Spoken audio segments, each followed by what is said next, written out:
Hey everybody, so I'm going to add a sort of side quest to my other dynamic tension content, which I still have these rackets sitting. I'm going to be measuring them in the next week or so to see how they are 5 months post-stringing, doing nothing but sitting in a climate-controlled area. But today what I'm looking to do is I want to test the effect of string thickness on dynamic tension. So this is a 1619 Radical Pro. It is currently strung with Tourbite 15 light, so a 135 that I just strung at 50 pounds. What I'm going to do is I'm also going to string the racket with 16, 16 light, 17, 18, 19, and 20 gauge and see how that affects dynamic tension. In theory, in my mind, the way it would work is the thicker strings are going to have a higher dynamic tension because we think of them as creating extra stiffness by being so thick.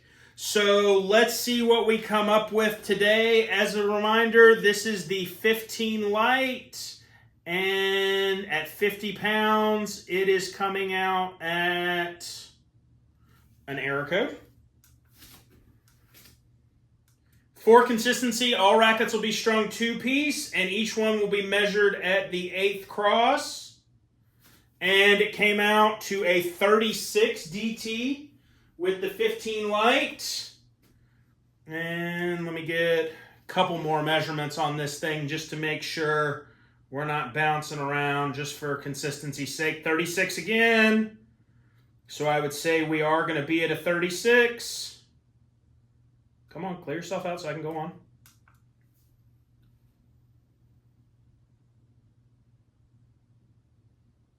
$36 for the third time in a row. That does, to me, seem like an awfully high DT based on 50 pounds. But 36 is what it came up with at 15 light. Let's find out what it comes up with 16 gauge. Stringing number 2, this is Tourbite 16 gauge at 50 pounds with a same DT of 36.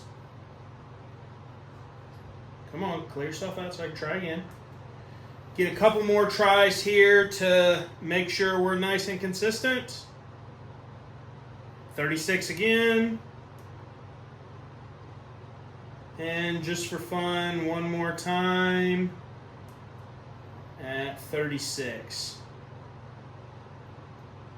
Or one more time, and still 36. So changing the gauges from 15 light to 16 didn't affect the DT in any way. Honestly, I'm a little surprised. But at the same time, I feel like DT tends to cover like a 2-pound range, kind of plus or minus as a generality. So maybe each individual gauge you're not feeling a shift because that one, like the 15 light's maybe the high end of 36 and the 16's maybe the low end of 36, but they're both still 36. And then maybe once we get to 16 light, it'll go down, or maybe it even takes 17 to go down. I don't know, but I guess we'll find out.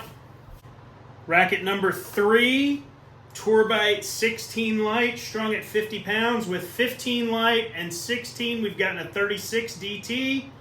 Got a 35 DT on the first measurement this time. Once it'll clear out of here, we'll run it again.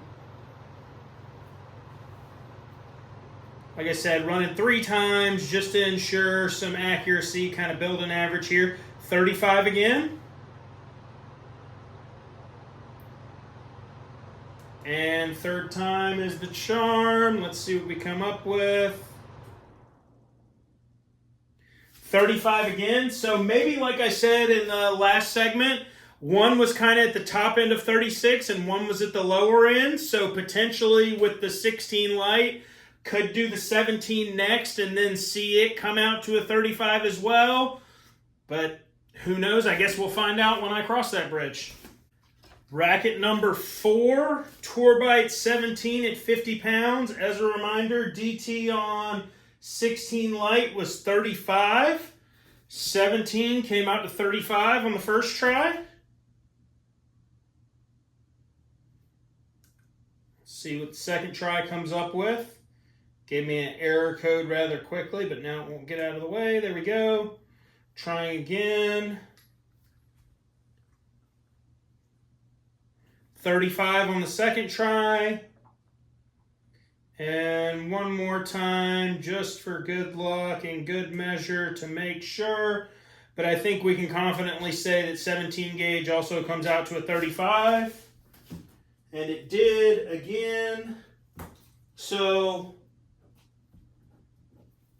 maybe as we kind of discovered with the 15 light and the 16, maybe each gauge is kind of one's at the top of a DT, one's at the bottom. So maybe this next one with 18 gauge will drop another DT point, but let's get that strung up and find out. Racket number 5 complete. 18 gauge Tourbite at 50 pounds. See what we get on an initial DT reading here. 36. That's interesting. So it went the other way and actually appears marginally tighter. I really don't know what that means, but number 2 here. 36 again. And we'll do it one more time once it resets.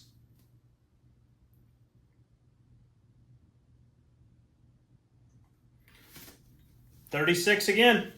I don't know exactly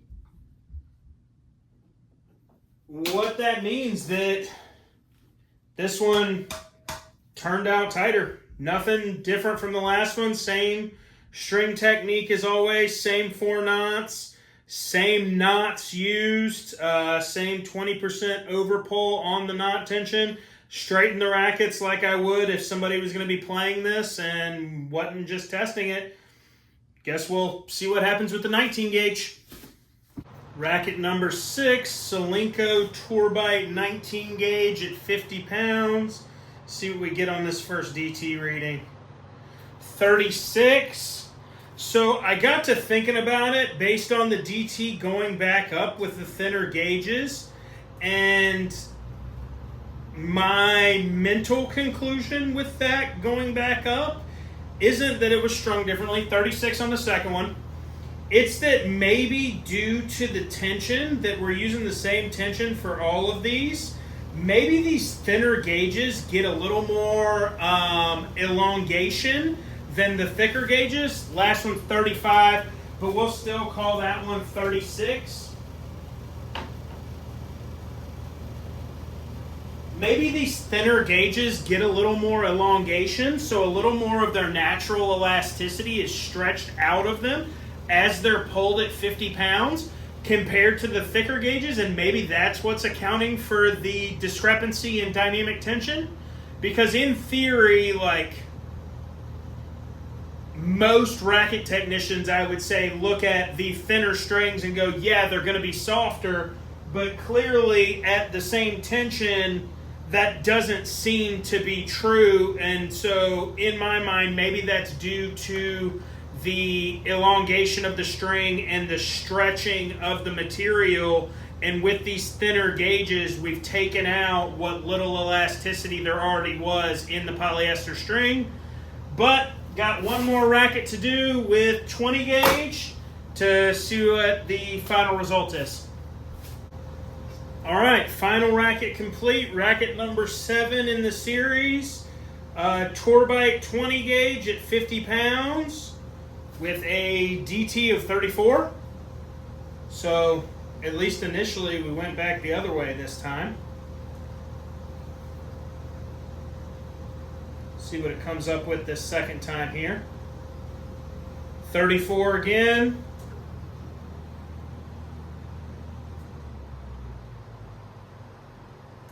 And one more time. 34 for the third time. no real explanation why we went back the other way that I thought we'd have gone to begin with. Because I would definitely say elongation was real with this string, because I could kind of see the tension head continuing to move even after the machine had deemed that it got to its reference tension. Maybe the clamps were loose, but I mean, I was touching it and looking at it to make sure it wasn't recoiling and it wasn't pulling back, but that's where we've ended up. So all rackets were strung at 50 pounds, went through all 7 gauges of Tourbite. At 15 light, it came out with a DT of 36, 16 gauge came out with a DT of 36, 16 light, DT of 35, 17 gauge DT of 35, 18 gauge went back the other way with a DT of 36, 19 gauge stayed at a DT of 36, and then somehow 20 gauge ended up with a DT of 34. I still don't know. Dynamic tension is a fallacy? I don't really know. If you have ideas, please let me know in the comments. If you have questions that I may or may not be able to answer, those are also welcome. Thanks for watching, and see you guys next time.